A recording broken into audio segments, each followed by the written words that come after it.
you can't avoid pests, you can't avoid diseases regardless of where you're growing, but at least in aquaponics you can avoid anything that's soil-borne.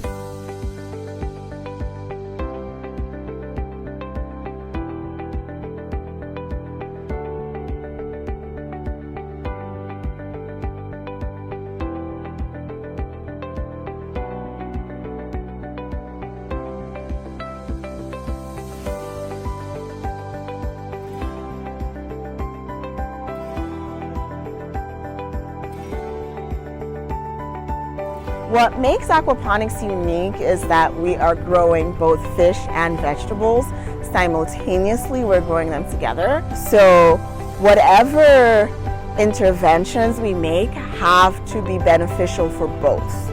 So if there are diseases on the plants that we're trying to manage, we cannot spray or add anything into the water that could impact the fish negatively, because fish are very sensitive, and things like soap that may not hurt the plants could actually be harmful to the fish. And then the reverse is also true. When we are treating fish, we also have to make sure that whatever we add to treat the fish is not harmful to plants. We use a variety of pest control management techniques. The one that works best for us really is hand picking. We are very observant. We come in every day, we observe everything, and we try to identify the pests, control it, remove it if we can. Sometimes we just get rid of the crop completely if we think that it's not going to work. The other thing that we do focus on a lot is making sure that we get disease-resistant seeds.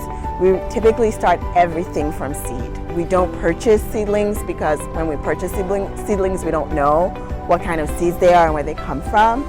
So going through seed catalogs, looking for disease-resistant varieties, spacing our plants apart appropriately. We just find that that helps better in controlling pests, is having appropriate spacing. Growing a wide diversity of crops from different families so that we can attract beneficials.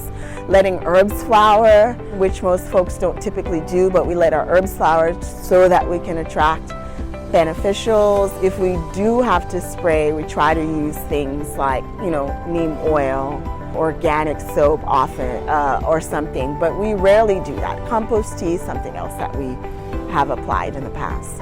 We just try not to add anything at all and not to spray if we can avoid it, and really try to go with using disease-resistant varieties, hand picking if we can, and spraying in any form as the last option. So New York State IPM has been working with us. We had an intern, Ileana, who came in and set traps to help identify the different populations of beneficials that we have on the farm so that we can better understand them and that we can also learn what habitats we can create for them and plants that we can grow to attract them next year.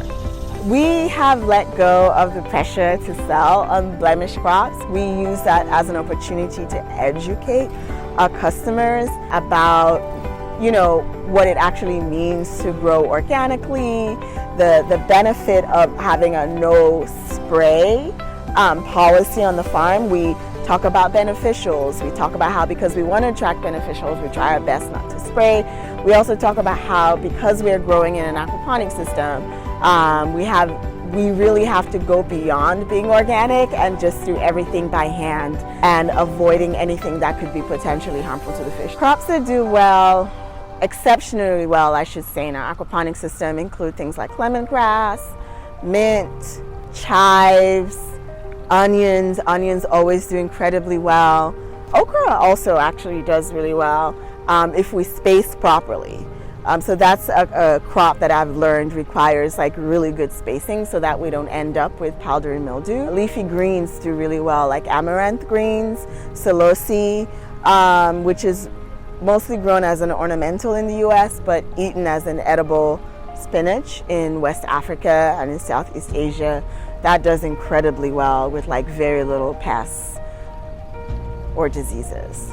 For our clients that are chefs, we try to push them towards varieties of crops that do better. So instead of growing Genovese, we grow other varieties and we encourage them towards those. All of the non-Genovese, I will say, varieties tend to be less susceptible to downy mildew. So we grow basil, even in the soil we grow basil, but then we grow several different varieties of basil instead of a single variety. My advice for anyone growing in aquaponics is to research what crops you're growing and have a plan for pest management. So choose your varieties carefully, learn about what pests or diseases that your crops might be vulnerable to, and have a plan for how you are going to be able to manage those pests. Crop rotation is also really important, so having a diversity of crops and from different crop families is important. So learn your plant families, that is also very helpful.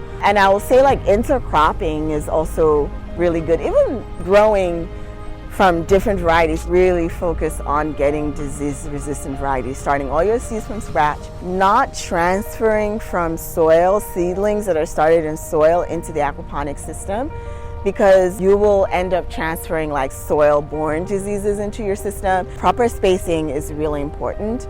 Being vigilant is important, and if you can have your farm outdoors or in a greenhouse, that also helps with attracting beneficials.